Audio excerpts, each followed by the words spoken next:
Janelle, I want to start my mouse story by saying, honestly, this was probably 10 or 12 years ago.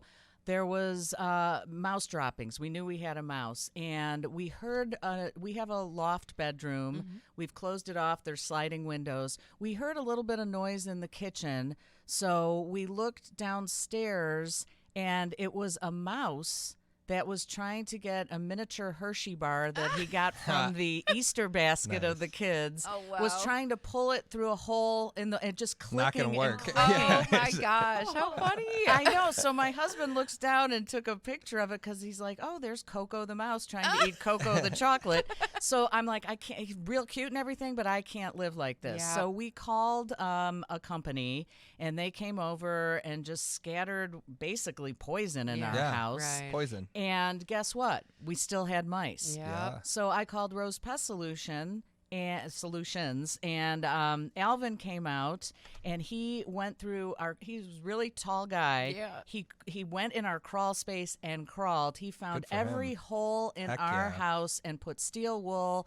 We still would get mice, but a very small Yeah. amount. And then we have to keep them under control as Right. well, because there was one time that there was a mouse under the cushion in our couch. I know. It is the grossest thing, and I feel like I'm a terrible housekeeper. How but would you know? I didn't Yeah. until I was going to vacuum under the... I'm like, what is this? Is this a beef jerky? And it my was gosh. a dehydrated mouse. Oh, wow. So I'm like, okay, Rose, I do the quarterly service, and Yeah. I'll be honest with you, Gary comes out and checks our little traps that we have, and it's Yep. like no one's touched that. So he's done a good That's job. great. You know, and that's one of the things with old houses that you just have to, that's just part of life, right? Nature was there before we put the house there. So it's always going to be a matter of balance. It's a balancing act. And there's a lot of companies out there that'll just put Band-Aids on Yep. things. And I'm sorry, but like, especially if you've got kids or pets, like sometimes poison or bait is not the answer. No and way. Yeah. you have to think about the root source of the problem. You know, that's how we roll. We get to the where are they coming in? We plug up those spots, whether it takes going up into the attic and waiting for a certain time when you can see sunlight coming through gaps and things Oh, like that. yeah. Or if we're going in the crawl space, we can plug things up there too. But that's really the name of the game. Like you don't want to keep putting poison out Right.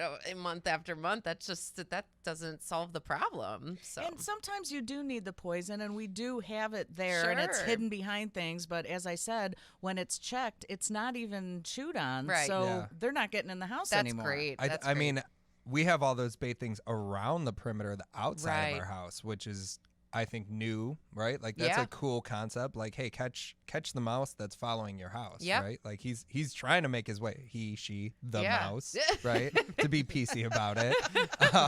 That mouse wants in your house. It's cozy. It's comfortable. It Right. sucks outside Yeah, sometimes, right? absolutely. Especially in the fall, isn't that when Yeah. it happens? Sure, but I mean, it's all year round, really. Like mice, they need moisture, they need water.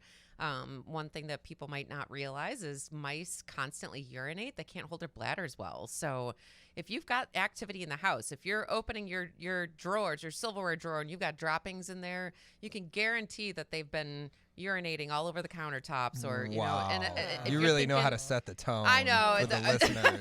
There's do I mouse always- pee I all always over end your up house. talking about Yeah. poop on the air. But That's you hilarious. need to know this because You're you right. need to solve the problem. Right. Yeah. Well, and like people, they're like, oh, it's a cute mouse. We don't want to kill it. That's fine. But like, also, they don't belong in your house where you're prepping food and where you're. I mean, they'll bring in fleas. They'll bring in ticks. They'll cause bacteria spread and viruses. They're not a healthy thing to live with. And that's why we exist. Are the pet mice that you get at the store any cleaner than the outside mice that come into your house? I really can't speak to that because I Okay. don't know genetically, like if they Like a field mouse versus Yeah, but you're keeping it in a cage and you're taking care of it. It isn't Right. outside getting all the. It's not like so the you city could still rat. have all yeah, over. city. Don't get a city Don't squirrel befriend as a a pet. city rat. Yeah, No, don't yeah. do it. Don't. Yeah, Not a you good don't idea. want. You don't want to. No. So mice are kind of a year-round problem, right? Yeah, because even when it's super hot out in the summer, they're yeah. going to be looking for cool air inside. They'll usually detect three things to determine whether or not a place is safe for them to enter: light, odor, and airflow. If those 3 things are there, then they will find a way in, and they only need the size of a dime to squeeze through. That's crazy. Because their bodies are like, if you fold your ear over, their bodies are like that. They're so bendable, and their bones are like nothing, so they can bend their whole body and squeeze into things. I can